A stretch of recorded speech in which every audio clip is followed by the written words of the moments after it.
இதெல்லாம் யாரால நடந்திருக்கின்றது நான் சொல்லிதான் உங்களுக்கு தெரியணும்னு அவசியம் இல்ல, அது உங்களுக்கே நல்லா தெரியும்.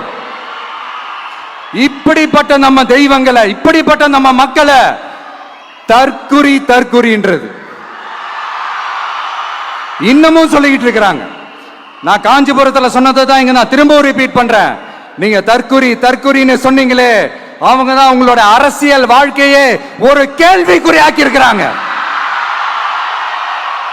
கேள்விக்குறி ஆக்கிட்டாங்க, இன்னமும் ஆக்க போறாங்க. அன்னைக்கு நான் சொன்னப்போ சிரிச்சவங்க எல்லாம் இன்னைக்கு என்ன பண்ண போறாங்களோ.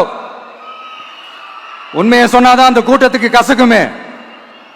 உண்மையிலே நீங்க மக்கள் மனசை புரிஞ்சு வச்சிருந்தீங்கன்னா நீங்க இப்படி மக்களை தப்பாவே பேசியிருக்க மாட்டீங்க.